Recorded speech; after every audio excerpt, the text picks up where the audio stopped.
All right. Hello. I'm excited to be having this conversation with you guys. If you are catching on the replay, please #replay. I'm here with my friend Jen.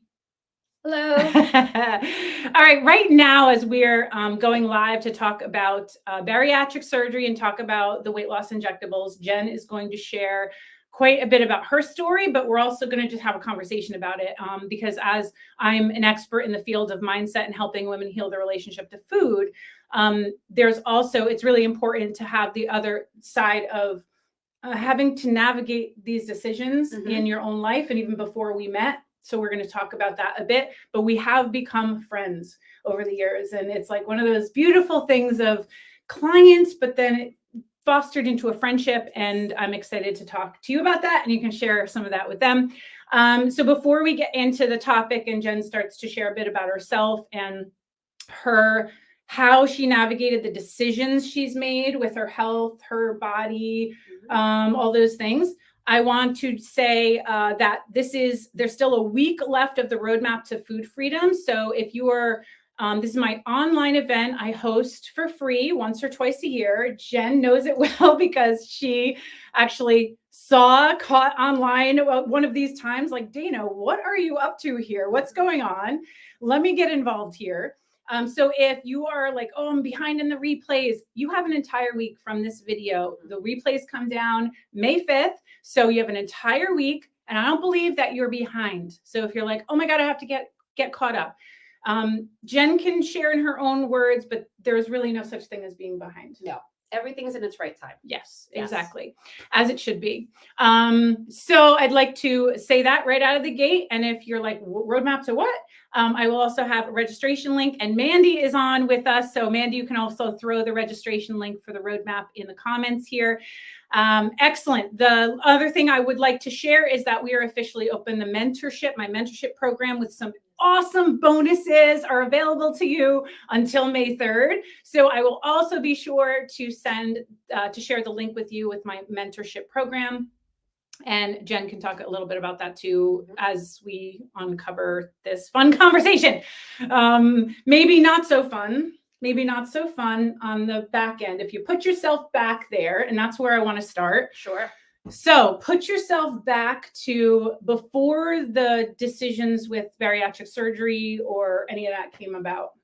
So I can say, and I think a lot of people will resonate with this, I've always struggled with my weight. It's always been something from like when I was a kid. I remember, being out with other kids and they get to that funny age around 10, 11, 12, where kids are mean, they pick on you. And the first thing they would want, they'd make fat jokes. And that's where they would attack. And I wasn't even really cognizant of the fact that maybe I was overweight until other kids started picking. And, then I started to really scrutinize myself. And so I wouldn't say that I started dieting or anything like that as a kid, but I was always aware that I wasn't the same as the other kids or was just different from them, or created this narrative that I was different from them because somebody was picking on something that they saw upset me. I took that with me, especially as like I went through puberty, and then I saw a lot of my other friends getting like tall and thin and whatever, and I wasn't. I kind of stayed short and round. What's interesting is that, and I shared this in one of my roadmap to food freedom trainings, but now that like going back to hearing your story again, I was like, wow, there's a lot of parallels here, because similar to me, it was around like 10, 11, 12 years old, some seeds were planted. Like, now for me, it was super thin, but I got some attention for that, but I'm like, I don't understand. I'm just being a kid. I don't really get why, so I wasn't able to form full meaning around why that was important or what that was really about. So fast forward a few more years, that's really where I also started noticing, okay, wait a second. If I gain weight, I'm freaking the fuck out. And now am I going to fit in to those skinny kids or be acceptable? So it's interesting to see that although maybe it's the opposite sides, we had similar experiences of, I don't feel like I really fit in, or I need to change myself in some way to make sure I fit in. Right. So that's Interesting. Yes. And, I think by the time I got into high school, I mean, we're talking about like, the mid 90s, heroin chic was totally in. Kate Moss being, that real wafy look. I, even on my thinnest days, even after a stomach bug, I could never call myself wafy. I was always just, like what I am. And looking back at those pictures, I was a perfectly normal kid. I looked like a perfectly normal kid. I know, right? Like that's the thing looking back too, because then I shared this experience with like my sister, right? And like, but we were like normal kids. Yes. So the fact, like even looking back at pictures when I was in high school and stuff, like it's very bizarre to judge in that way. And it's like, there was nothing wrong with me. There was nothing wrong with you. Nope. Yeah. No, so when I got my license, one of the first things I did was went and joined the gym, and that's what I did too. I went and joined the Gold Gym over on 23 in Riverdale, and I joined Riverdale Health Club in Riverdale. Yes, and that's funny. And I went to the gym there, and I did a program there that was for weight loss. And they put me on like a calorie restricted diet. It was like the first kind of formal diet I had ever been on. And they were like, lots of cardio. And they're like, and once you lose some weight, we'll show you how to do the weights. Or you could buy a trainer program and we can set you up with like, and I was already, gotta remember, I'm like a kid working a part-time job. I'm in high school. Yeah. I have a gym membership. Yeah. And I'm paying for this program that I had to save to pay for because, again, I'm a kid. And the only way I'm going to learn to use the weights is to get a trainer on top of it. Like they did the kind of like, and here's where this kind of weights are. And these are the machines. But like, you know how to use the treadmills and you're here to lose weight anyway. So that's what you want to do. Yeah, do the cardio first to lose the weight. And then you can weight train. And then we'll show you how to And then we'll show you. Yes. And I remember getting down. I'm only 5 foot tall. I have things changed. And seriously. And, I had gotten down to 120 pounds, which for my frame, even though at that height, some women look very healthy at around 100 pounds or whatever, because that's their build. At mine, I was very thin. I was very, very thin, even to the point where when I go back and look, I was about the time when I was graduating from high school, and I look at pictures of myself from that time, and I'm like, I was just, it was, part of it was just being young, right? Because your body's smaller and everything. But part of it was, without a doubt, restrictive dieting and a lot of just cardio and exercise, because I wouldn't say there was any tone to my body. I was just thin and kind of stickly. So it's interesting when they're like, well, thin equals healthy, because that's one of the things that we are just like literally fed, but it's I was a lie. Hungry. Exactly. But I'm starving inside, and for so many things, starving for way more than just food, by the way.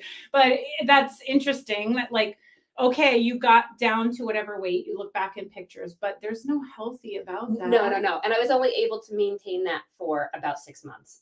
Because then I started college. And then it was like, I was working a very full-time job, or part-time, full-time job, like 30 plus hours a week. And I was going to school full-time. So any of that structured, like eating habits and calorie counting, and then going to the gym to spend hours doing cardio, because that was the only way that cardio was effective, was hours of time over the week. I gained all the way back, but it didn't really make that much of a difference, because where I was starting wasn't the problem. Like I had dieted myself too thin. So when it bounced back, I bounced back into a healthier spot. But that became the beginning of the yo-yo dieting. And, it wasn't too long after that, I got engaged and was planning a wedding, and then wanted to lose weight for a wedding. So then it was like on and off Weight Watchers. And that became like this on and off again love affair with Weight Watchers that lasted like years and years and years. And, I wound up having a baby in my early 20s as well. So I gained a lot of weight pregnant. And it was, I think, like the first time I really took real inventory of like how I looked and how I felt was after I had my daughter. I had a C-section. I really do believe that part of the reason I had the C-section was because I didn't take care of myself well when I was pregnant. I was going for all of my prenatal visits, Mhm. but I wasn't moving enough. I Mm. certainly didn't have like if I had been lifting before and then maintained some sort of like lifting after, I would have been, I feel like, stronger to get through labor and delivery. But when is this? Like, what year is this? Oh, geez, this is 2003. So okay, so I feel like I wouldn't have known that. No, because No. pouring over from like fitness in the 80s, fitness in the 90s, and Yeah. then pouring over 2000s, there's that that message too, that it just wasn't really about health. It's exercise more, eat less, cardio. Yes. If you remember, like stop fat free everything. Yeah, Stop the Insanity with Susan Powders. Anyone remember that? I had that book. Yeah. I did have that book. Yeah, like who exactly? So I just wanted to, pull in to figure out where that time frame is, because I do think through the decades, culturally there's something going on, but it's also our age. Oh, without a doubt. So I'm 47 and you're 43. 43. So I feel like it's around that time though. So it's the decade, but it's also like, how old are you in that decade? Oh, 100%. And I was doing a lot. Like I would say the time between when I turned like 21, 22, and then like even up through 25, where I did a lot of living in those years. I like got married, I bought a house, I had a baby. And then by 25, 26, I was selling that house and getting a divorce. And so there was just a lot of like, I wasn't ready, I think, for a lot of those adult things I did. In your 20s, but the world was a different place. It then. was. And it was, while it was a lot more uncommon for women my age getting married and having kids that young, there still were enough of my peers doing it where I didn't feel like such an exception. There were some others that waited. But like I was in college and it was like, I knew I didn't want to have children. I knew that all along. It never switched for me. But there was also like a lot of my peers though at that time were trying to balance like, but I want to start a family, but I'm just finishing college and I want to start a career. So it was still I think more common that women were having babies at like their early 20s. Well, they were thinking about it. Yeah. They were trying to figure out how to balance their lives to do it. Yeah. Because no one was surprised. Like when I was working full time and I got pregnant and I was in my very early, I was 20, 22, 23. No one at work was surprised. They were like, well, you got married. Of course you're having a baby. Right. So, it's the next thing that you do. Right. And I worked, in a space where, my coworkers were older than me. I was a kid just out of college. Yeah. And so they were like, of course, this is the path. You're doing the thing. Well, and then, so then you have the baby, but then the thing is now you got to lose the baby weight. Well, yeah. And I'll tell you, I kind of like half cared about that. Yeah. Because it was about a year later, I got pregnant again. And I actually lost that pregnancy at about 8 weeks. And when I lost that pregnancy, it was kind of like, there was probably 1,000,001 reasons that pregnancy wasn't viable, and none of them had anything to do with me. And of course, the first thing I did was blame myself. Like I wasn't healthy. It was my body. It was me. I did something, or I just didn't create the most favorable environment, and that's still my fault. So that's when I was like super fixated on losing the baby weight at that point, because in my head, we were going to try again. This is before, obviously before my divorce. So, and I will say, I had a very successful run with Weight Watchers. I followed the program and I was walking a lot. I walked with the baby in the stroller. I would walk a lot, but it was because I was also in an unhappy marriage situation. And my ex-husband is not a bad guy. We had a very amicable divorce, but I just didn't want to be home. I didn't want to be home. So if I wasn't awake with the baby, I didn't want to be there. So you're out walking, you're out following the program. And so I was just and it was like a win-win situation with like, I didn't want to be home. So I'll go for a walk. And so that's what I did is I walked a lot and followed the program and, lost weight. And I had gotten down to probably like my lowest adult weight after having the baby. So, and, that was, it looked good. But again, it wasn't maintainable because like, then we decided to get divorced and sold the house. And then for the first time in my adult life, I was living by myself. So it was me and now a 3-year-old. And it was just getting adjusted to like, being a single mom and figuring out how to live an adult life for the first time by myself, like truly by myself. And so then the weight started to creep back on, but again, it wasn't bad. And I can't say that where it was going, like when I gained some weight again, I think it was back into a healthier weight range. So I felt okay.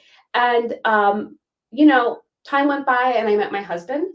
And then I think it's the same story, like, oh, you meet somebody and you're happy and everything's great. So then I gained weight. We had gotten married and then I gained weight. And then over the years, I would like lose the same 10 pounds and gain the same 10. And it was just back and forth and back and forth. And, it was always there in the back of my head. And there came a point, I guess it was probably in like 2013. And now this is 10 years later. So 2013, I had hit 200 pounds for being 5 foot tall. I was gonna say, so you guys, you can't tell. Well, she's sitting on a higher bench here. I'm but short. So when I see Jen, when we hug, she's like, oh, I'm literally like all the way down here. I'm like, hi, Dana. Yeah, it's like the height difference is like this much when we stand up. Yeah, I'm like around her waist. Bare feet. Yes, I'm hugging Dana around her waist.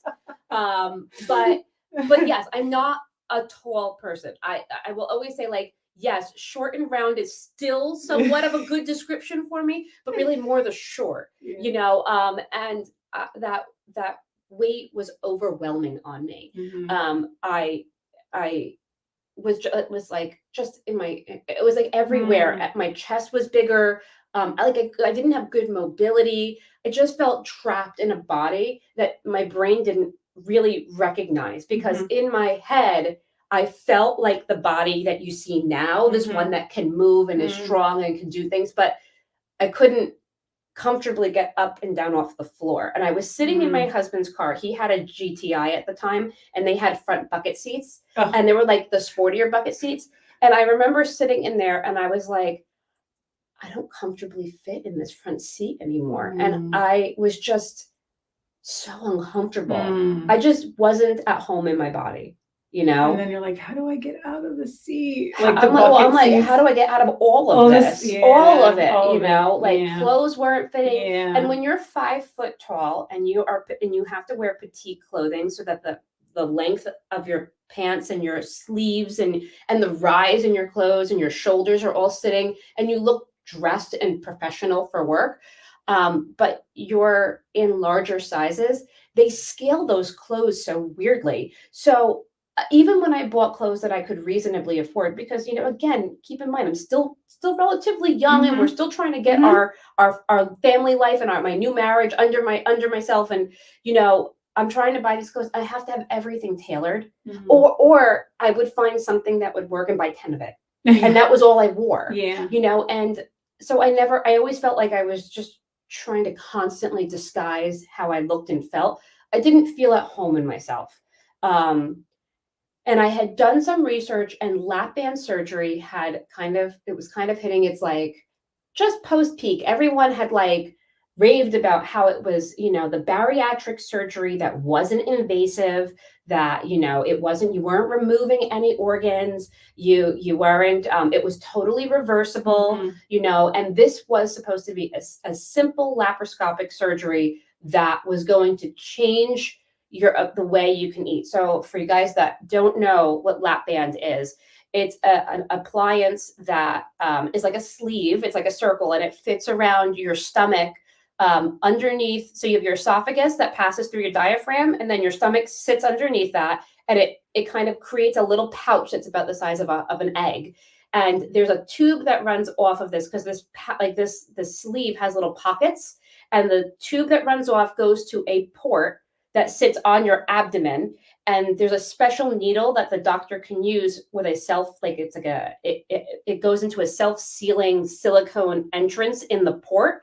And you can adjust how much silicone you can use to fill up those pockets around the sleeve, right? And so what it would do is, as you were filling it up, is it would slowly close off, and create this pouch right under your diaphragm, Mhm. so that when you would eat, it would actually like fill up that pouch and it would hit the top of your stomach, signaling the all full. Like, You're full. okay, enough. Enough, right? So this sounded like a dream come true. like, yes, if I could just restrict how much I could eat and stay Yeah. fuller longer, because Yeah. now the food isn't passing through my stomach as fast, this is going to obviously, right? solve all my problems. Yeah, right? yeah. So I went and I did all of the prep work, and for anyone who's ever looked into bariatric surgery, they know you have to go for like a medical clearance and a site clearance, and you know, you do all the consultations, and then you know, you get it pre-approved through your insurance company, assuming they approve it. I was fortunate at the time that mine took care of that, and I went in for the surgery, and I went on to lose 50 pounds. But by the time I had lost that weight, the lap band was starting, and I was a very common statistic. It was already starting to become problematic. I was having problems keeping food down.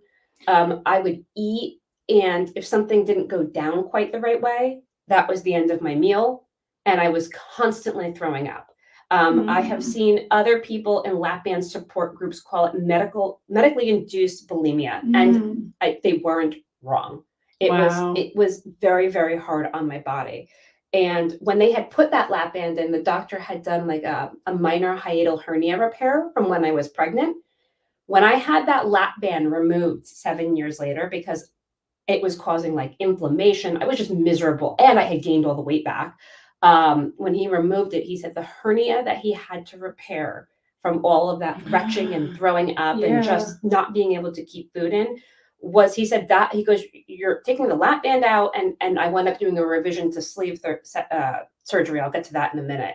But like he said, that was, he goes, the hernia was the thing. He goes, I did more work for that hernia than I did. Wow. So like, here's this appliance. It made me sick. So you also then weren't able to get proper nutrients in to absorb, because if you're throwing it up. So yes, from throwing it up. So lap band was considered so there's two types of bariatric surgeries. There's a non-absorption, and there's an absorption version that's just restrictive. So lap band was considered completely restrictive versus a non-absorption type of procedure. So, but to your point, if I was constantly throwing up, I wasn't getting anything. You're not absorbing anything, because you're not keeping it in your system. However, that didn't prevent me from gaining weight. And that's interesting. And that's because I was eating foods that would slip past the lap. Right. So then, you know, and you think about what those foods look like, ice cream. Yeah. You know. Oh yeah. Yes. So what does easily, how much, I mean, you can drink a milkshake. Yes. How much can you consume there? Well, because it's liquid, and here's the thing, but it's heavy.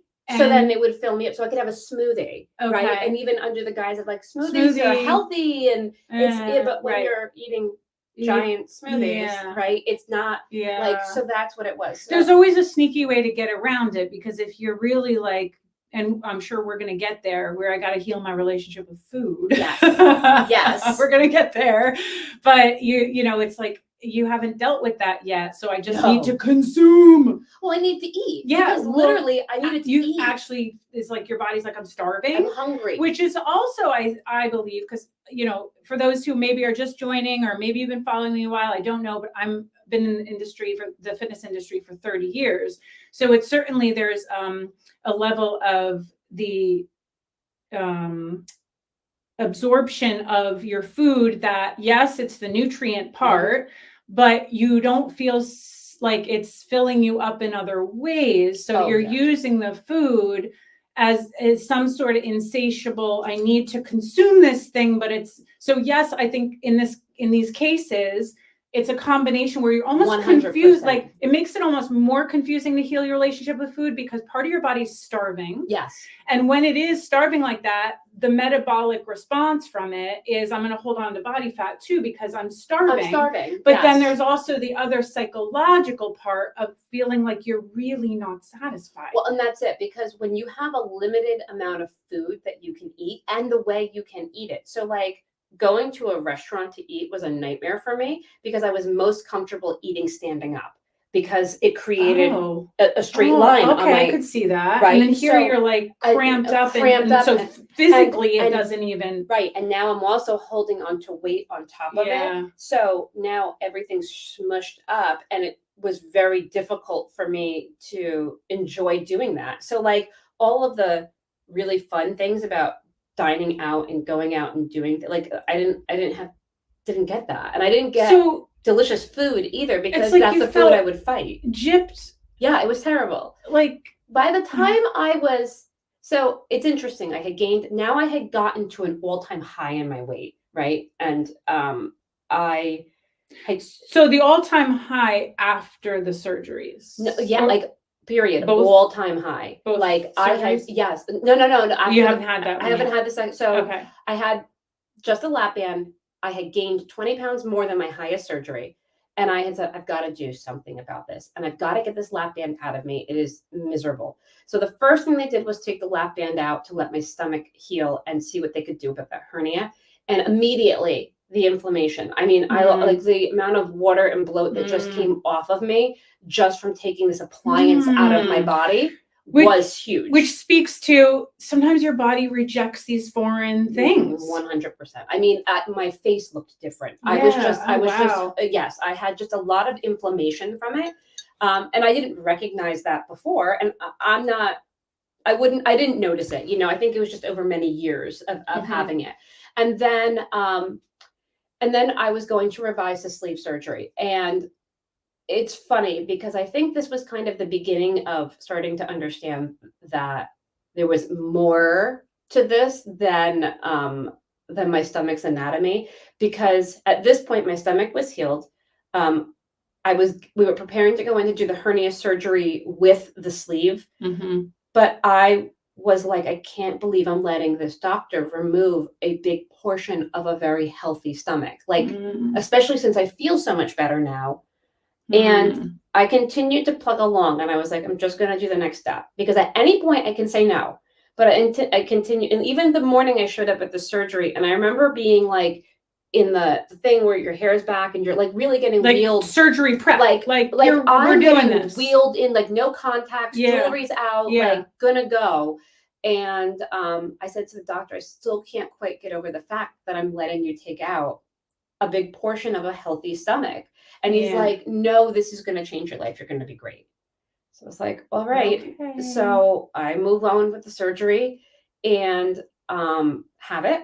And I think, and this is a common statistic, but I only lost like 20 pounds from that whole thing. That whole ordeal, I only lost 20 pounds. And a lot of people, because by the time you've had one bariatric surgery and you move on to a second, for some people, it's very successful, right? It removes the right part of your stomach. It manages the hunger feeling. It does a lot of other things hormonally to your body that works. Which is also why I think it's important, like Jenn is sharing her story here. Every story is valid. It's a matter of us getting exposed to different stories. Yes. And that's not like, yes, for some people it does work. Oh, there's tons of people it's very successful. So it's just that I think it's important though that you have a variation. So if you're somebody who is interested in bariatric, or we're going to be getting to the weight loss injectables as we go through Jenn's story, but wait, there's more. There is more. So I do think it's important that, so I really thank you for being so honest about your life. Yes. And being able to share it, because women need to know as they're gathering their information to make a decision for their bodies in their life. Yes. And I think it's it's doing a lot of research, right? Yeah. And it's doing a lot of understanding what there is. And like, it's interesting because like I have this sleeve surgery, I lose a little weight, but I'm kind of like at this weird kind of like stall, but I felt like I was like at a stall in my life. It was so much more than just like, I'm not losing weight, or I am losing weight, or it's not even about that. I felt like I was at this point in my life, and like we were kind of like already past some of the pandemic stuff. Like I just felt like I was generally kind of like stale, and this is when I came across your post about cleaning out closets. And I was like, what the hell is Dana doing now? And I'm like, all right. So I think I messaged you and I was like, what are you posting about that you're cleaning out like, what is this about? Yes, like, I know you didn't become some sort of organizer. And I'm like, this is not what I was expecting, but I'm very interested. And that's when you introduced me to the Roadmap to Food Freedom. And I did that. And then I met with you after and joined the mentorship. And I have to say that was big work for me. I really, and it's like, I'm so type A sometimes, and I really wanted to I wanted to be a good student and a good noodle, and I was going to do all of the work, and I was going to follow all the steps, and I was going to do it. And I realized as I was like blowing through these steps that I wasn't getting it. I wasn't sitting in it. I wasn't ruminating in it. I'm just going to check the things off. I'm just going to. Dana, I did step 1. I did step 2. I could do it. Look at me. I'm a good student. But I don't know that I really felt like I was doing the work. And I think I realized that probably halfway through. And I said, you know what? I'm going to go back. And I even shared that in the group call that I was going to go back to step 1 and really do it again and really think about it. And really took my time going through all of it. And there were some steps that I kind of like really sat in for a while. So now you're talking about once you enrolled in the mentorship and then going through. So there's steps in the Roadmap to Food Freedom. Again, right now, as we're doing this live video, you still have 5 more days of access to that. One of the themes I have and I share in the free work, so you get a real idea what it's like to work with Dana Lee. What is it really like? What is my method truly like? I'm giving it to you for free. So it's like, but I can't afford to fix my mindset or heal my relationship with food.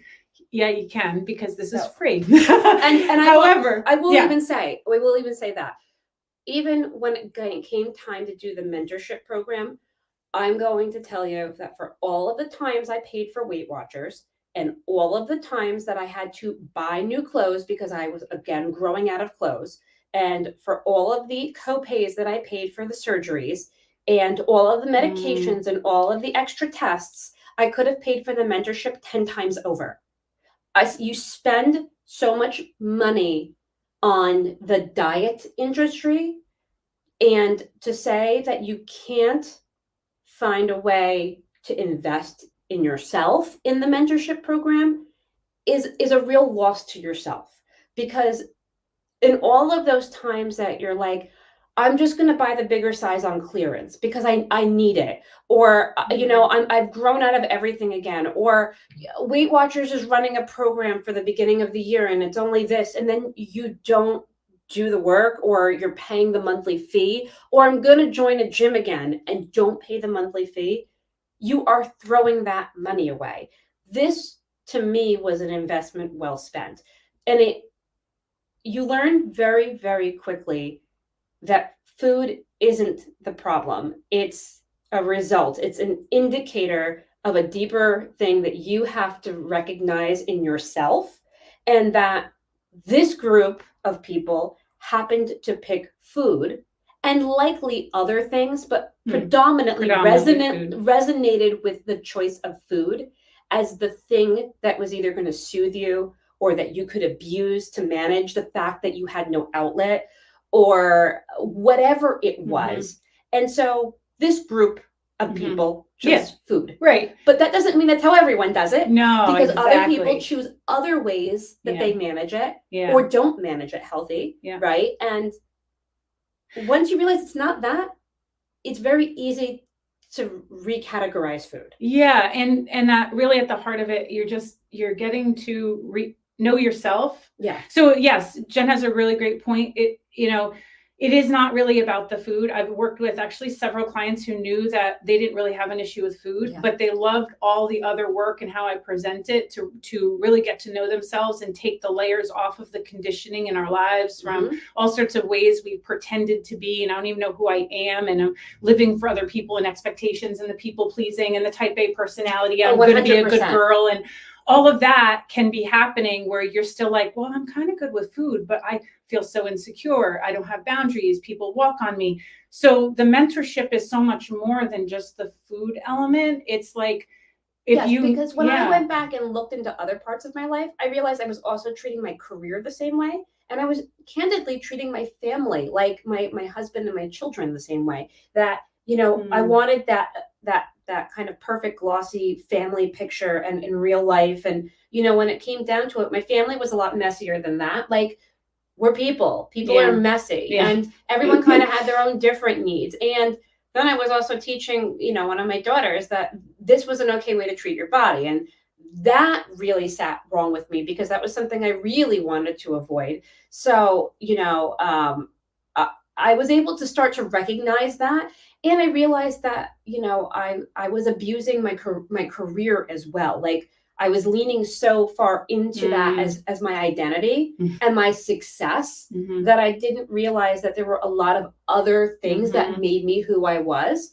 And I was able to make a big job change that I think really has benefited my overall career goals, but I enjoy a lot. And I took myself out of a bad work situation because I was able to recognize that saying I worked at a certain place or had a certain job or a certain title wasn't, like, no one cares about that. I created an illusion around that.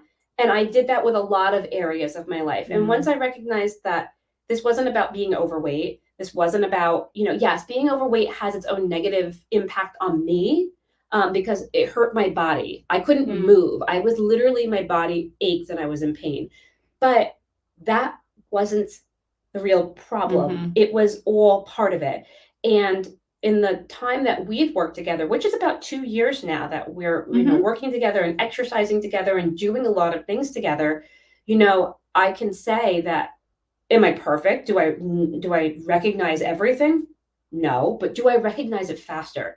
Do I know that I have the ability to surface it and say something feels weird? I feel something being disruptive in my life, and let me just kind of run it through my people. And I catch these things faster, and my life is a little easier because of it. And that was huge. Yeah. And your relationships are easier. The relationship with your daughter, with your husband, like all that stuff starts to really like shift in a way because you're looking. I'm not so uptight anymore. And not putting on somebody else like you need to change and this, but now it's like, hold up, what's really happening here? Yeah. Is what's going on? Am I bringing it? Yeah. Is this something outside of our family? Yeah. Like, are we all being subjected to it? Yeah. Instead of blaming. Yeah. And that takes like putting your big girl panties on and be like, oh shit, I got to take responsibility for this because I can see my part now. Well, absolutely. Which is different than being at fault. Like, oh, this is my fault. No, but being accountable is so much different because accountable is very empowering. Yeah, it is. It is. Because then you know that you have the ability to change the path that you're on. Yeah, exactly. So I think that was, part of it though. Okay, you saw the decluttering exercise and you're like, wait, what's going on? I love that. And I still use that, by the way. When I'm trying to sort through something, I immediately like, what closet needs to be what reorganized? Can I let go here? Yeah, I'm like, my linen closet just got an overhaul while I was trying to figure out something at work very recently. Right. Closet looks great. Work problem is solved. Yes. Yeah, maybe even sold a few things on Facebook Marketplace. Like, I would make a few bucks. But but you came to that point though. This is interesting. You have to be ready for the work. Right. Yes. So it was like, yes, okay, what's happening here? But already checking things off, like, it can't just be about my weight. It can't just be about food. No. So you have to be willing to go there. Yes. Yeah. Yeah. And it's not always a pretty place. And that's why, like, we've had how many times the tissues. Yes. Like, a good ugly cry. Yeah. A good ugly cry. Yeah. Sometimes you just need it with people who you feel like really safe around. And I hate throwing that word safe around. No, but you can't, you really can't. You gotta trust. You have to, because you know what? And not because, like, all right, yes, do you look like a hot mess after you cry? Whatever. Yeah. But it's more about the person you're really unloading that on. Like, one, can they take it? Yeah. And will they help you be productive with it? Because if they just kind of like assure you that it's okay to be like you don't want someone to like encourage a victim mentality in that either. You want somebody to say like, yeah, I recognize your feelings. What are we going to do? How are you going to do this? Where do I support you? As opposed to let me fix it for you. Yeah. Because I know I tend to be the I don't want to see you crying. Let me fix it for you. And so I had to step away from that behavior. I can't fix everyone's stuff. But two, I had to be okay crying and being honest about my feelings in front of people, so that when they did have something of value to offer, that I could be receptive to it. Because that was the other thing. You run into this thing where you don't want to be vulnerable in front of anyone, because you know, like then they're going to know you don't have it all together. Yeah. It's almost like I don't want to show my weakness. And I had a lot of that myself too. But I also learned about the difference between being responsible to someone versus being responsible for someone. And for a long time, I ran by, I'm responsible for. I'm responsible for my clients. I'm responsible for other people. And that's not accurate. That's not true. No. Responsible to, yes, I'm responsible to you as we're friends, but also in a client capacity. I provide a program, I provide structure, there are things I'm responsible to, because that's our exchange of services. Yes, just like I am responsible to you when I tell you that I'm going to engage and I am going to commit to the things that you've asked me to do. Of doing them. But the end of the day, you have to want it for yourself, and I'm not responsible for you not wanting it. And that is, I'm telling you, one of the healthiest boundaries you can set up for yourself. I'm not saying it's easy, but why the heck do you think I have a mentorship program with a 12-month engagement? And tell like how fast did that 12 months go? It goes fast. It goes fast. It's like, holy shit. But like there's a lot to sort through. And so we wanted to slow down. So I'm glad you got to that point in the work, though, realizing, and I remember even what module you were on, but you're like, hold up, I want to go back to the beginning. I want to go back to, I think it was like on 6 or 7. Yeah, like at least halfway through. And we don't talk about food until module 6, which is halfway through the program. But still, it's like, wait a second, I'm not here to check the box. No, I'm here to like actually shift and do this for myself, which is also a huge awakening. And you've got to come to that on your own. I can observe and say, and I can tell my clients, I recommend you slow down, but I don't even really do too much of that anymore. I let people like, this is my recommendation. Slow is smooth and smooth is fast. Let's slow down.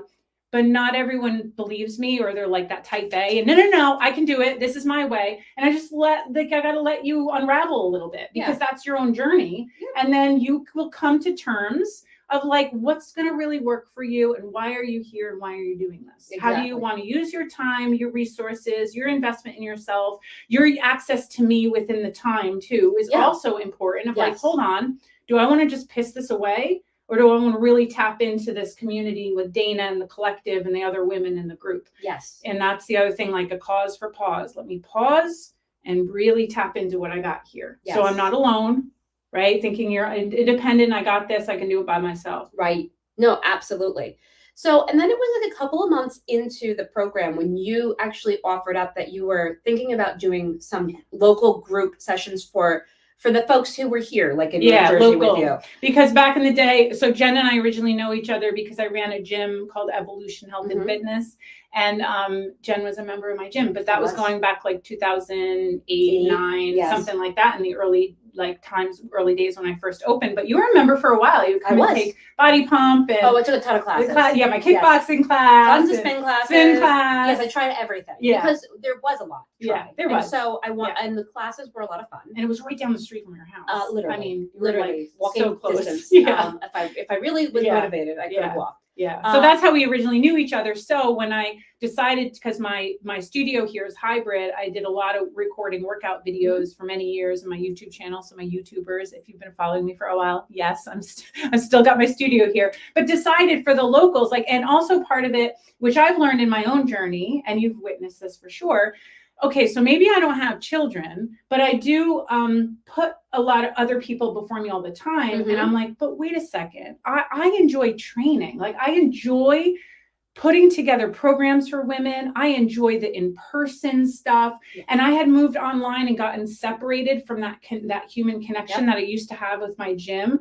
And I was craving it myself. Yes. So I felt like it was a win-win, and it was like selective invitation thing. Yeah, so it I was like, hey, Jen, so I'm thinking about doing a small group training program. Was like, sign me up. Yeah, she's like, oh my God, when are we starting? Yeah, I was really, really ready. I had missed working out. I had been working out in small group training prior to COVID, and really, really enjoyed doing that.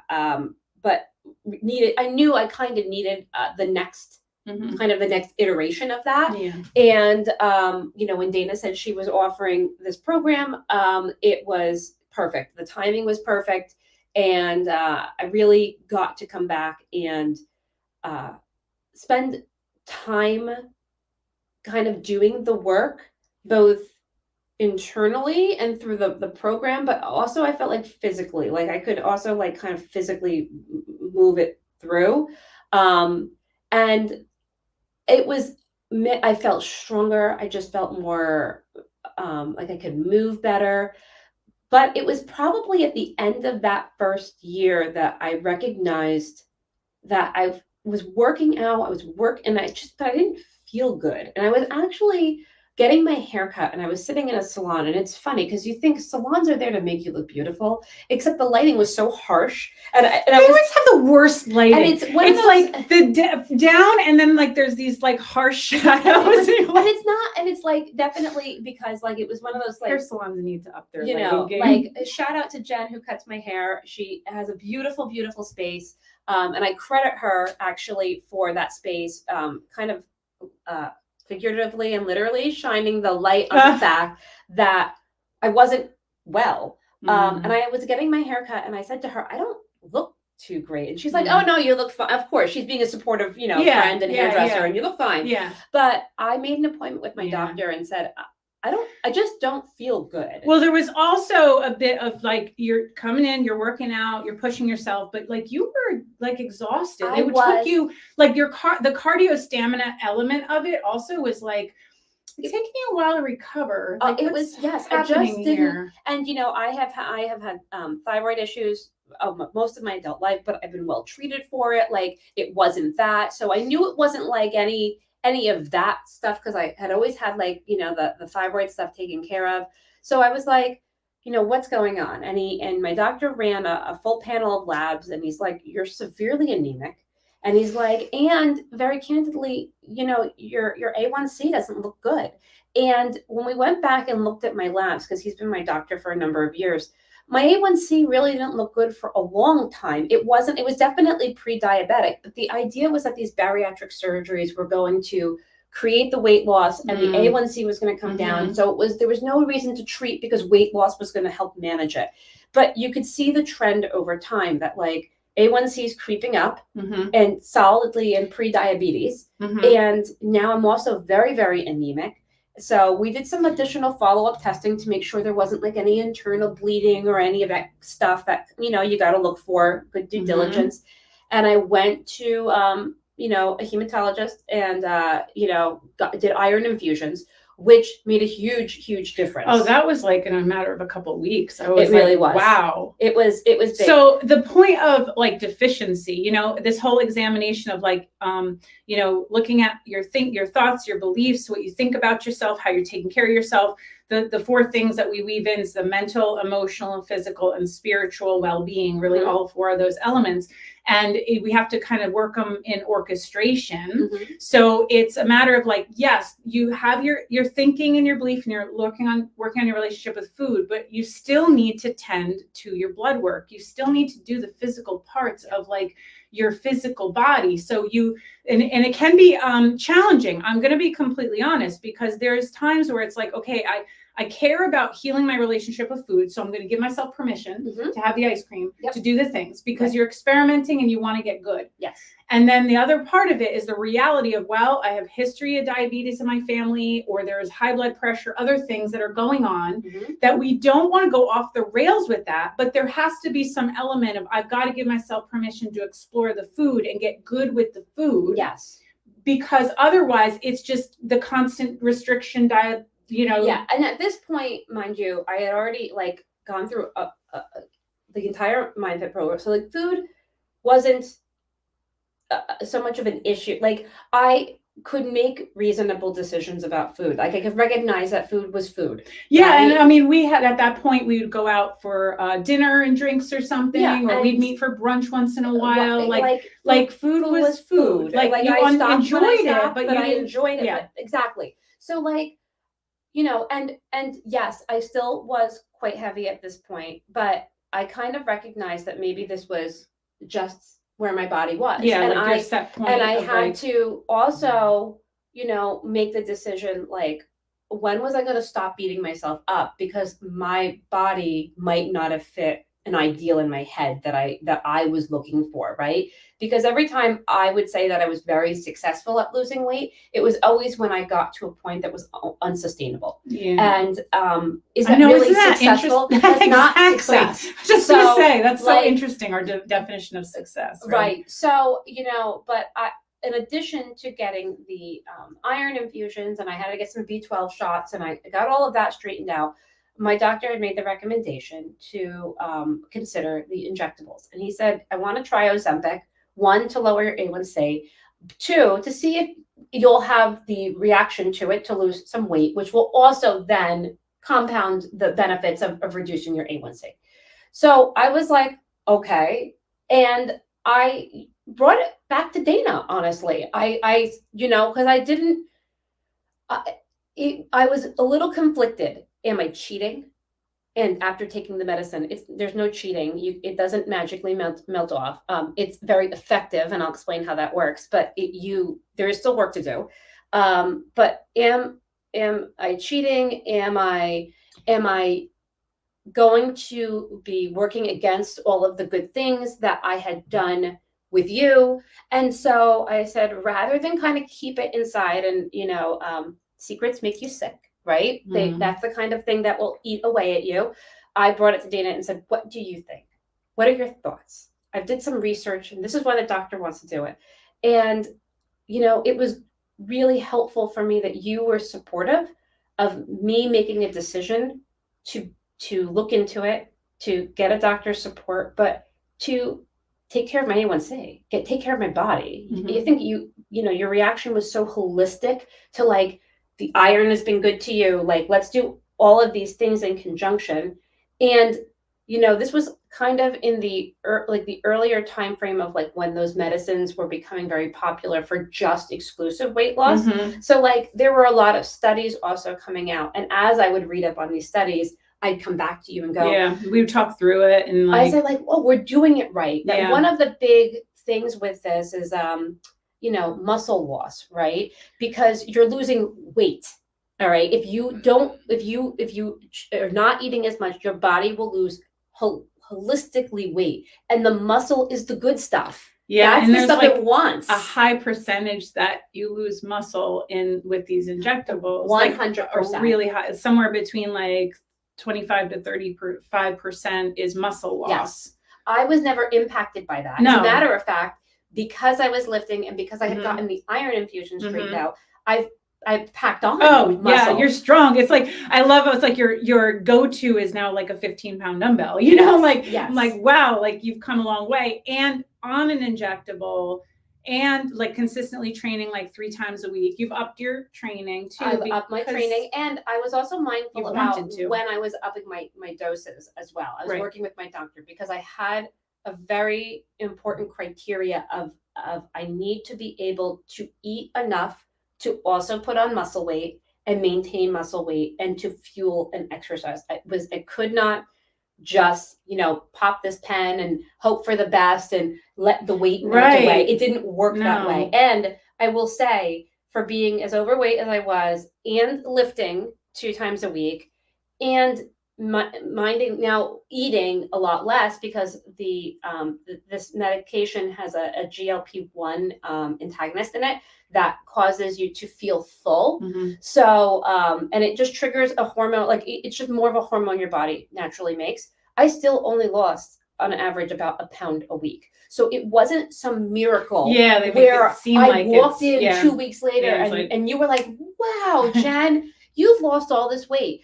It took, overall, I lost 60 pounds, but it took over a year to lose that weight. And so the thing is, and it is a very individual decision. This is why we're having this conversation, because there is if you're working with me or you're in the Dana Lee project, and this is you project, this is the Jen project. This is the Jen project. you're a grown-ass woman. It's about you figuring out, how do I make the best decisions for me? And you can gather in some information. I'm not here to shame. I'm not here to blame. Nope. I've been through my own history of that. We all do plenty of that for ourselves. Oh yeah. So I think that as what I help women see is the holistic approach of like, so if you're going to go in and just look at an injectable and think that it's going to fix your thinking and your trauma and everything is going to be solved, it's just, you're setting yourself up for a very hard crash on the other side of it, because it's an integrated approach where I was like, okay, Jen, you got the mindset thing going. We're very conscious of that. You've got a good relationship with food before you even start this thing. Yes. You're already lifting 2 days a week at that time. Mm-hmm. And so it makes sense that with your doctor explaining it to you, and if this feels like in your gut that you're like literally, I think this is right for me to explore this, then that's the right decision. Yes. Because you have these other factors that came together that are coming together, that so it's never going to be just one thing. Even in our mindset work, it's like, okay, so are you only going to lift? No, we're going to go hiking. I'm going to go do yoga. Mm-hmm. I'm like, there's beautiful outside. Go for a walk. Like, so there's just in that capacity, it's the same idea. Yeah. You're to put all your, think that you can just like think and believe your way to it's just we've got to take some physical action on things. Mm-hmm. We've got to address our spirituality and connection. We've got to stop and pause and realize like, okay, where am I taking responsibility? Do I want to get into action? Do I want to not take action? Do I want to engage in a conversation? Do I want to wait a second? Like, it's all of this nuance that is happening all at the same time. So it's never going to be just one thing. No. And I will tell you, and I'm going to be very honest with all of you, the side effects are not a joke. There were times that I had to make changes around what day I did my injections because I didn't want it to interfere with my lifting. I didn't want to feel sick. And while you're getting used to you spend a lot of time moving up in doses so that your body can get used to it. And the reason that you're doing that is because this is a significant hormone adjustment to your body that changes how you regulate hunger and fullness and how food sits in your stomach and moves through your digestive system. So there is no walking in on day one to a full dose. You're starting and it takes, I think 7 or 8 doses before you get to that full amount. And you're on those for 4 to 6 weeks. And some people can't get past that. They may find that they're losing weight, but they also find that it impacts their quality of life and it's negative.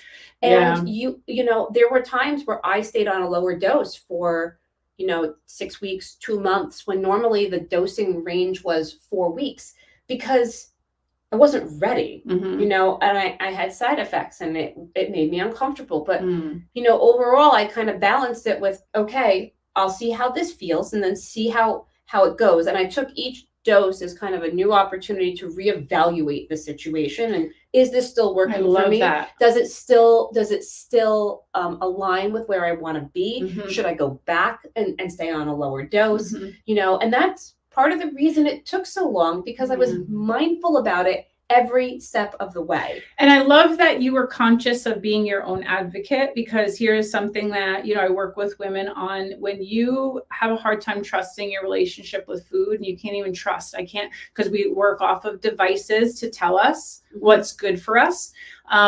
But here you've been able to, even if you're supposed to go up in the dosage, you've decided, like, I'm going to pace myself. I'm going to make sure this is what I'm comfortable with, even if a doctor is telling me. And I even say that when I'm training you guys and we're in the weight room, and I may say, like, okay, here's the exercise we're doing, but you're like, Dana, this doesn't feel right for my body today. You've got to communicate for yourself. Yes. You've got to advocate for yourself. And even if I were saying, oh, no, you're doing squats today, which, I would never do. But she says that. I will find another She'll way find around another the squats. way. But But that's the whole point, is like, it's okay for you to stick up. Where are you not sticking up for yourself in your life? And that's it. How many times have I come, especially now that I lift 3 times a week, where on Monday I can have a killer lift and I'm lifting at, all of the new weights that I'm happy lifting at, these higher weights. And then I can come in Wednesday. I go into the city once a week for work. And sometimes I go in on Tuesdays and sometimes I go in on Thursday. So if I come in and lift on a Monday and then I go to the city on Tuesday and lift on a Wednesday, if that commute was a nightmare on Tuesday and I didn't get home until 8 or 9 o'clock, I may do a similar exercise that I did on Monday in the Wednesday session, but I may not be able to do the same weight because that day your body it's just not ready for it. And you know what? If you don't stop and take inventory of what is okay for your body every time you go and do something for your body, that's how you get yourself caught up in I need to count calories. I need to exercise like this. I need to do that. And it's because you've set yourself into a set of rules instead of stopping and saying, what is today? Yeah. What do I need to do? And the variables around today, it's like, bring up a great point with like being in the city. Okay. Like, I don't know about you. I don't have the endurance that I used to have with like how I would run like I was a machine. Like I look back and I don't want anything to do with that old life anymore. I'm like, nope. No, nope. And I'll even say to that extent, one of the things I'm working on now, and I'll say it's an extension of the work I'm doing with MindFit, that is continuous, because just because it's a 12-month program doesn't mean like the lights switch off after 12 months. We're constantly kind of living it. Yeah. Is I very, very, like really very recently made the decision. I've been in a management position for almost 20 years now. And I don't want to work at that pace anymore. And I don't want to be responsible for teams of people. And I don't want to be accountable for their excesses or accountable for their failures. I want to be accountable for me. Yeah. And that was part of the reason I think, that I felt so overly committed, in all these other areas of my life. And I made a very good manager as a result of it because I owned everything. But as part of my overall healing with everything, I don't want to mind everyone else's business. I just want to work on my own. So I've recently accepted a role in an individual contributor capacity, and I'm so excited for it. And, when I was talking to my, and this is with my current employer, and when I was talking to them about it, they were like, you're really okay with this? And I'm like, you don't understand. This is growth. This is success. Not being in a capacity where it's all about being like an A+ star at all of the things that you have decided were your success maybe 10 years ago or 20 years ago isn't. So like those weights that I saw as a success would weird me out. If I was that weight now, I'd go to the doctor and say like, do I have a worm? Like, is something wrong? Like, somebody check me. Yeah. And those roles that I thought were going to be successful, I think my family would hate me. I don't think we'd have a happy family dynamic. Right. Because I know I'd be a monster in order to be successful at those. So, and all of those things come out of the same practice. Yeah. They came out of the roadmap to food freedom, which came out of the MindFit, which came out of taking care of myself. Yeah. And that's where I feel like all of those things fit together. Yeah. Is right there. Yeah. I mean, you have to like unbecome and uncondition to really figure out like, okay, that's who I was. You could, I got me so far, but it works until it doesn't work. Yeah. And it's like that, but I'm done with that. No. Even for me, like, so when Jen and I met and I ran this big gym Evolution and then I moved into this space, this is like downsizing, but it wasn't. It was upgrading my life. It's literally the difference between, going, and I am not knocking White Castle, but it's going to White Castle and getting a sack of burgers. And yes, you have a lot of volume, and then sitting down to the most amazing burger you've ever had and being able to eat it until you're full and be done with it. Like, that's the difference. Yeah. Evolution was a magical place. Yeah. But it ran me though. It did. It was like exhausted. My dream, and I made my dream come true. But then I was exhausted 7 days a week. Well, you don't want to go back to that, Dana. I do not. I'm glad I had it. I'm glad I experienced it. But it is actually reframed what is it that I do want in my life? And now I'll know the contrast of like, I don't want that. I'm glad So you had now, it too, because you know what? It exposed, I think, our community to what you had to offer. So then you became a trusted, for all intents and purposes, brand to me. So that when you had this space available, and now I'm watching you ask me to clean my closet out, and I'm going, like, what? Okay, I'm going to clean my closet out, but I want to know why I'm cleaning my closet out. And now I know why I clean my closet. Yeah. And now I know why. And you know, and you go through these weird iterations of it. Like I would clean my closet out and pack the stuff up that I was cleaning out of my closet because I wasn't ready to let it go. But I also wasn't ready to leave it in the space I was living in every day. So like you learn that there's different ways to do it, that it's not all the same for everybody. Yeah. I see Mandy had popped in here. What are the side effects that you had from the, I guess, the weight loss injectables? So there's a handful. You hear a lot of people talk about, you know, just nausea being one of the big ones. But then there's other ones that come with it. Like I went through periods of fatigue until I got used to the medication. I don't normally get that anymore. Every so often I'll be hit with that, but for the most part, not anymore. One of the weirdest ones is a change in my taste. I find that sweet foods are super sweet, salty foods are super salty, and certain foods, certain acidic foods like orange, anything with like an orange flavor, very, very bitter. And I don't enjoy eating any of it anymore. So that was a change that I didn't expect. And then, you know, you get some sort of stomach upset, but that's periodic. I would say the nausea is probably the biggest turn off, because between that and being tired in the beginning, it's like, think about morning sickness, but like all the time, and you're trying to you're like, oh, no wonder I'm losing weight. I have no desire to eat. I don't feel good. Yeah. But it does go away and you do feel better. Yeah. I have another client who was, she had started a weight loss injectable and then started working with me with the private mentorship capacity. And she had made the decision to go on the injectable, even though her GI doctor was adamant against it. Like, I guess every time the doctor sees patients who are on it, like their GI is just wrecked.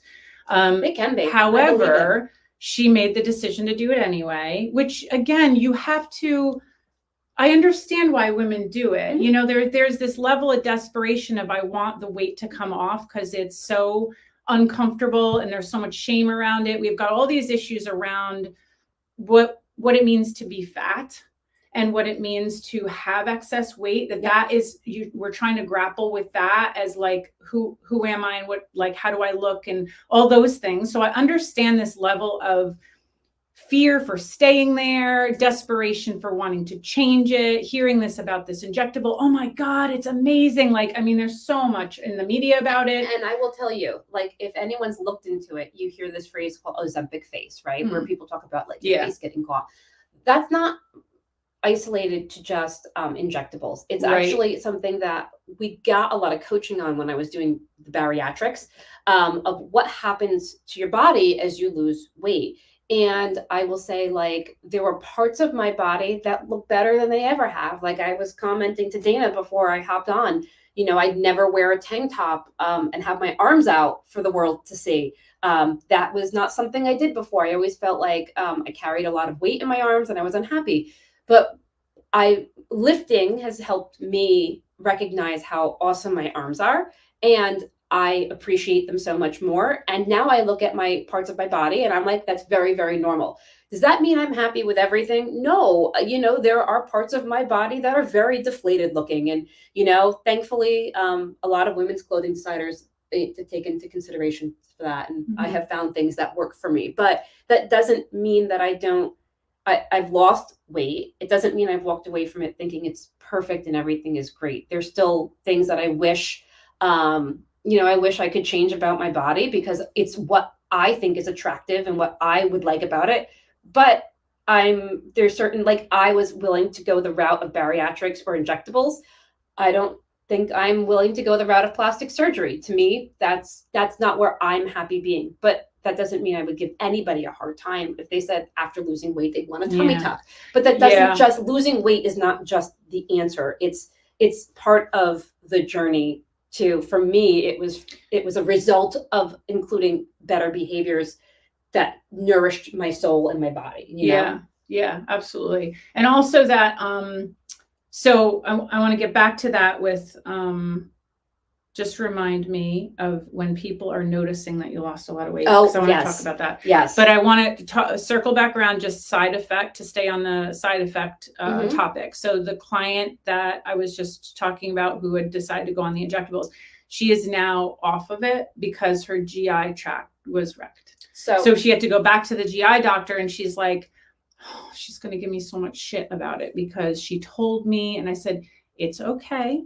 Like, let her say what she needs to say. Going back, would you have made a different decision? And she said, no. I said, then you made the right decision. Yes. Now you're making the right decision to what do we do from here? Absolutely. So that's the thing. Like, really give yourself some grace with this. We're all trying to navigate this thing called life. And how do I feel about myself as a woman, as I age, Sure. as I gain weight or lose weight, as I have a baby, and, you know, decide, like, whatever chapter it is in your life, we're all trying to figure out, how can I be the best I can be and feel really good about myself? And there's a lot of pressures from society and the outside of what beauty looks like.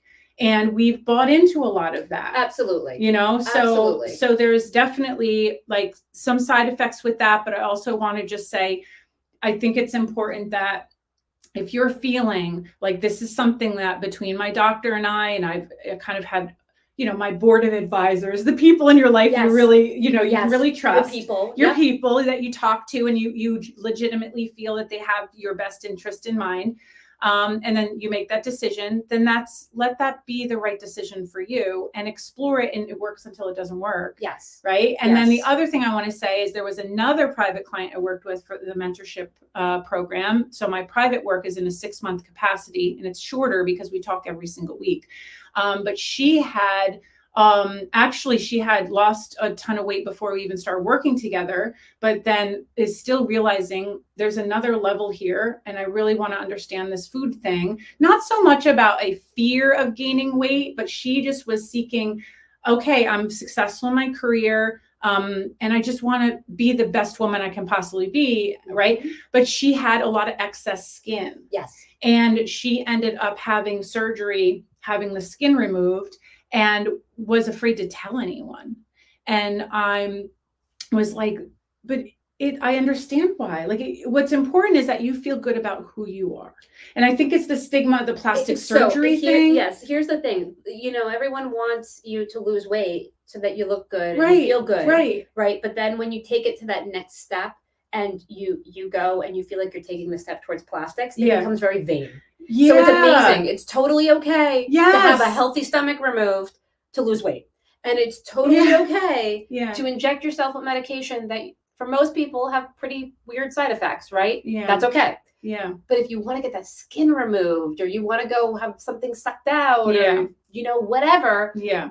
That's where you start to feel like, oh, am I being vain? Am I being vain? And I wanted to help reiterate to her that she's, again, you're a grown-ass woman. and if you feel this is the next best thing, she had the financial means, she was able to take time off of work to recover. You had all those things in place.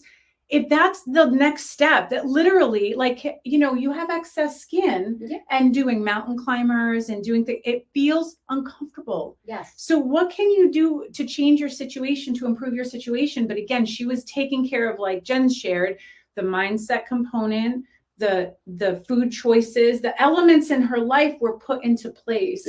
So this wasn't like a quick fix thing. This was coming from a different, more comprehensive decision. Yes. Right. Yeah. And, you know, that's why I said, for me, I don't want that kind of downtime. And I don't feel like the loose skin on my body creates that kind of roadblock for me of moving or being active or finding clothes that work. So I don't feel like I would need to go as far as a tummy tuck or anything very invasive.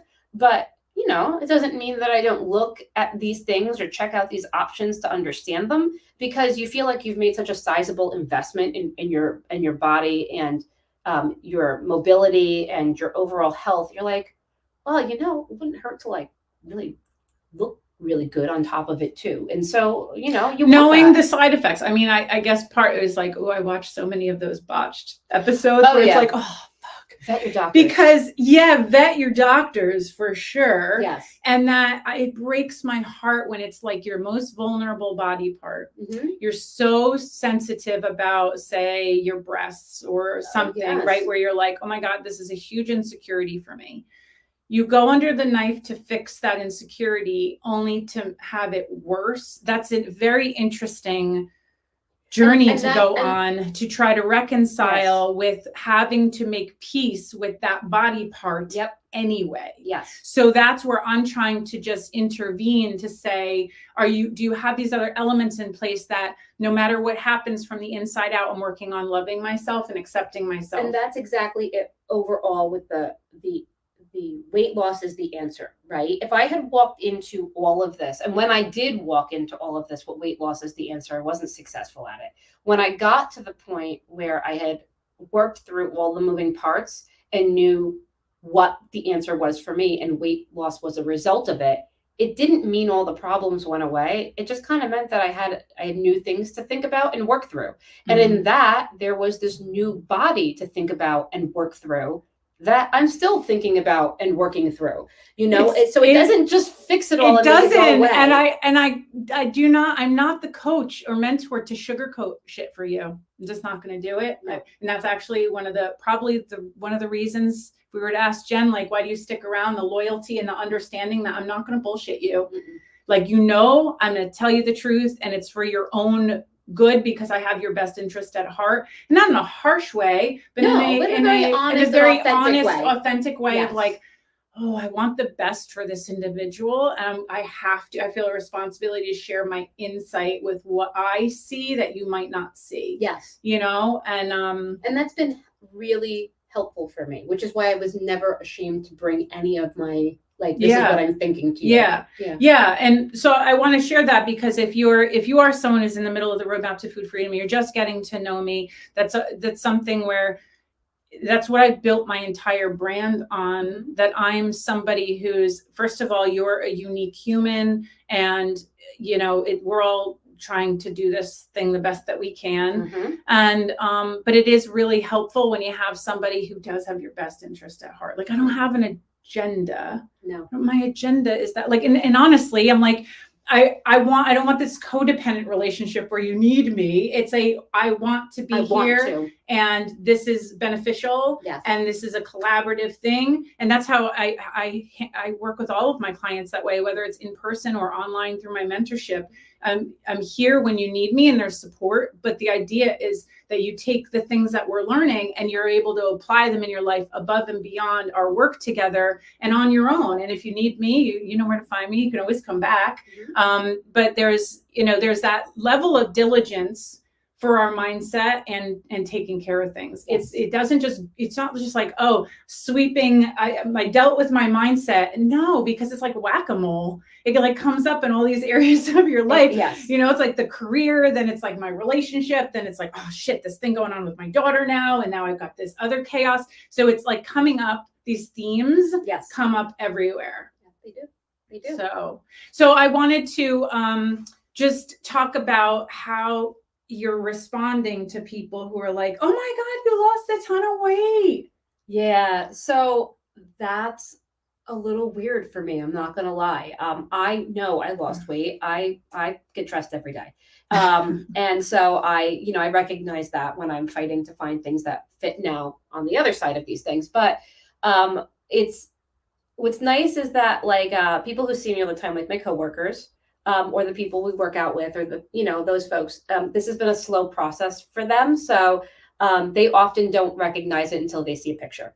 But this past weekend, I went to my nephew's first birthday party, and I hadn't seen some of my husband's family in a couple of months. And there was a lot of like, oh my God, you look amazing. You look this, you look that. And I was like, yeah, I feel good. And that was my response. I think that was my response to every time somebody told me I looked great. I said I felt good because, I didn't want, yes, I do feel really much better. And I do look good. And I recognize that. But I didn't want it to be the same narrative of like, yes, I did this to just look good. I did this, that certainly was it was a motivator. I wanted to look good, but I also wanted to feel better. I also wanted to be able to put on my shoes without, almost passing out from not being able to breathe.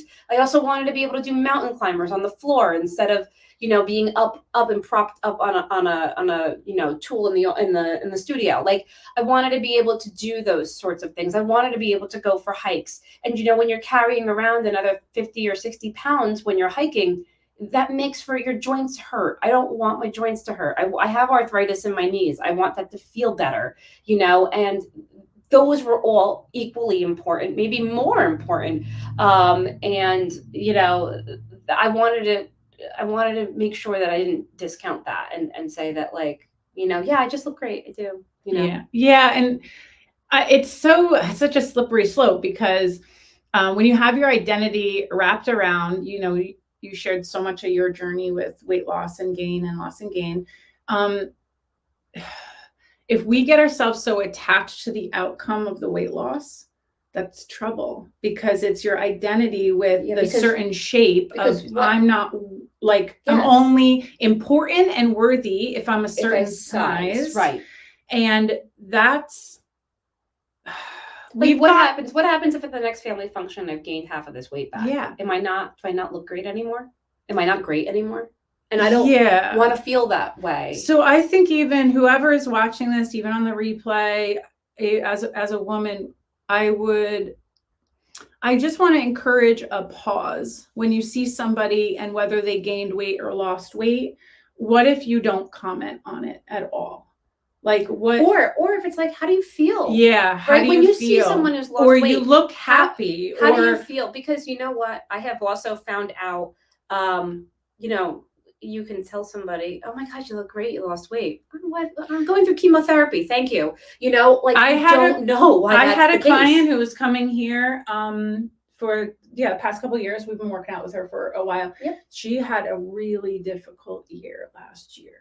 Really difficult. Dropped a ton of weight, not because she wanted to. She could not eat. She lost her appetite. She had incredible anxiety, crippling anxiety. But she did come in once or twice a week, didn't she? Yes, she kept showing up, and sometimes we have tears, but she had to turn away from the mirror because she dropped so much weight that she was like skeletal, but she couldn't help it. She was so sad and going through such a depression. And she said it was really hard because people would be like, oh, you dropped weight. Like, oh, congratulations. Or you look so great.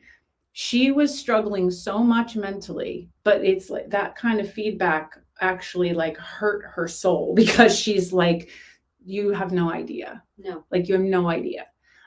She's doing so much better right now. Yes, she's sure back to her old self, and even better than that. She's done the work to take care of herself. Freaking amazing. Yeah. But that happens too. So I think it's just a matter of us as women to be responsible for what we say to others. And how do you want, like, do we get our accolades from, oh, somebody noticed that I lost weight, or they noticed that I gained weight? So this like emotional pull back and forth. So if we don't want it asked of us, then just be mindful of how you want to say that and respond, and maybe be more inquisitive about someone's life, because that's the thing too, that it kind of like almost dismisses, like, oh my God, you look so great. You lost a ton of weight. But is it dismissing who she's become in the process? Like, this is legit work, like from the inside out. It is not just the calorie counting work. That's not in the lifting the weights and the push-ups and things like that. That's not what I'm talking about. It's the mental, like, tenacity that you had to do the hard things and have the hard conversations and set the hard boundaries and look at your career in a different way and handle your marriage in a different way, all those things. And who's the mother you're being? It's those things. And the side of that's, people can't see that, No. And again, people come from a nice place when they're doing it. There's they mean well, for sure. But But I just think it's one of those things that it's starting to change, I think, in our society, but we'll still come up against it. And I just believe either you're part of the problem or part of the solution. So I'm just conscientious of that. If I even notice I haven't seen somebody and they dropped a ton of weight, I'm very mindful, like, oh, what have you been up to lately? Like what's going on in your life. I'm more like that, Yes. trying to understand. If they want to voluntarily share something with me, fantastic. But we're more than our bodies as women. We're more than our bodies. Why can't we talk about other things in our lives and make that more important?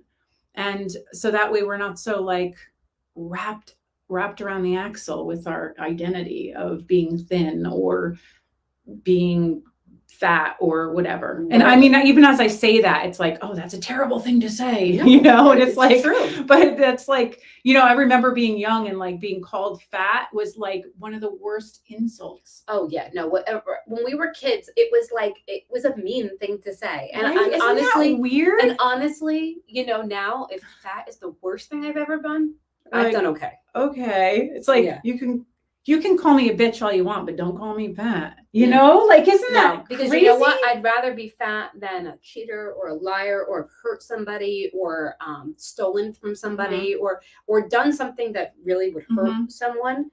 Being fat is just minding my own business. You know what I mean? I'm just minding my own business being fat. Leave me alone. So, and that's okay, Exactly. We got to put that in perspective.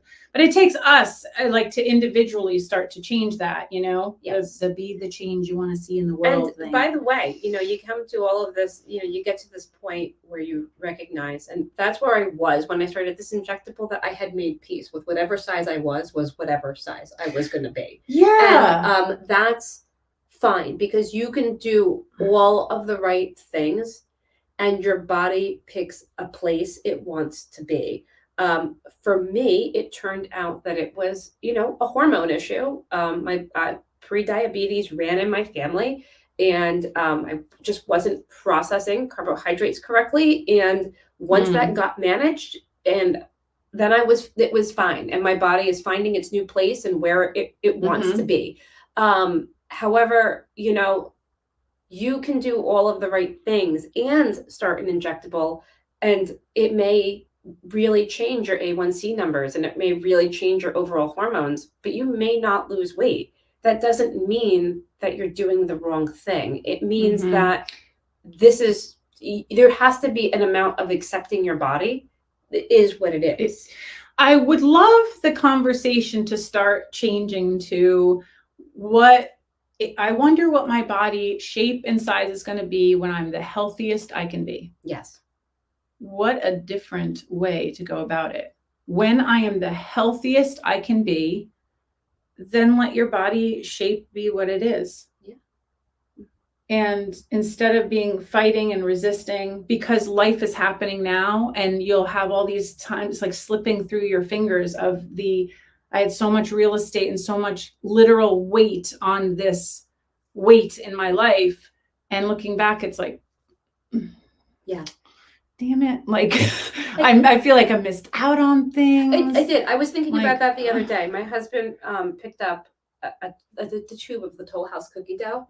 And he's got some sort of magic measuring proportion where he makes like, I don't know, probably about 12 of like the most perfect size, perfect baked chocolate chip cookies. And as I was enjoying one that was kind of warm off the baking sheet, I was thinking to myself about how many times I would have skipped that in the past because I could only have one, or I only wanted one. And in my head, I wanted to be able to eat whatever I wanted, however I wanted.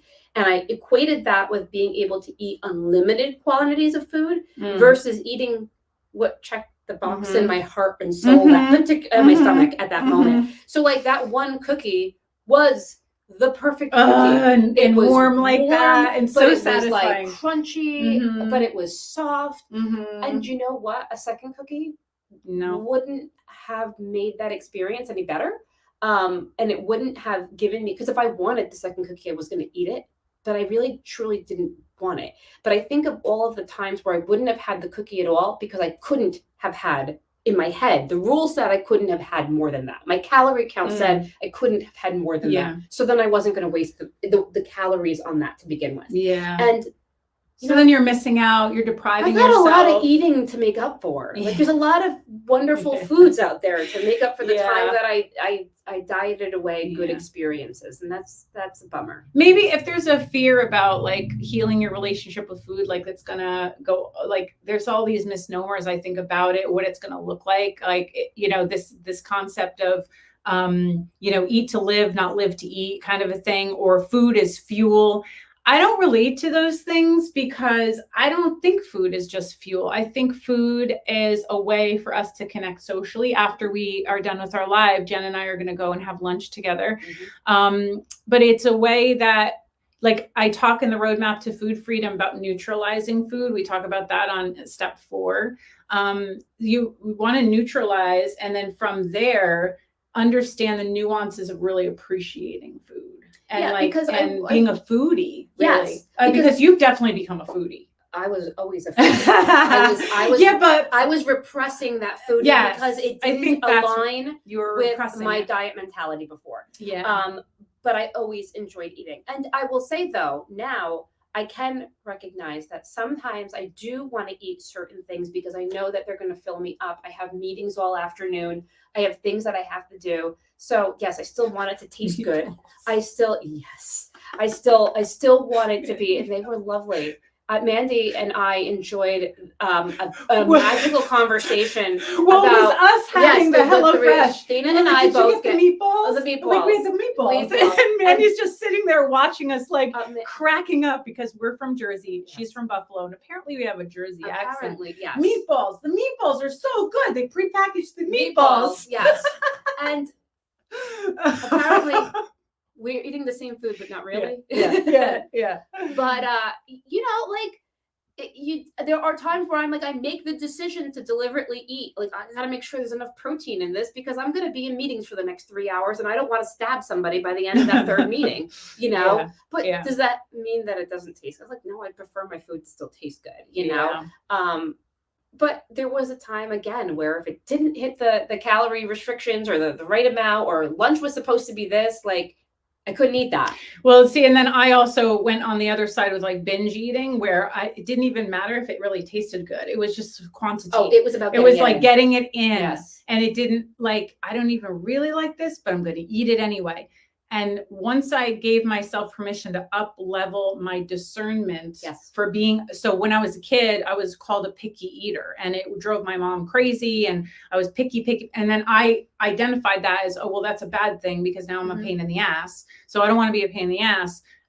So I now understand that it's okay for me to be picky. So it took me all these years, decades later, to come back around to the picky Dana that I was when I was a child. And now it works in my favor because I know what I like and I know what I don't like. Yes. And you don't have to be comfortable with that. Like, other people can make their decisions about my food or whatever their little judgments are. And I'm like, I don't really like this.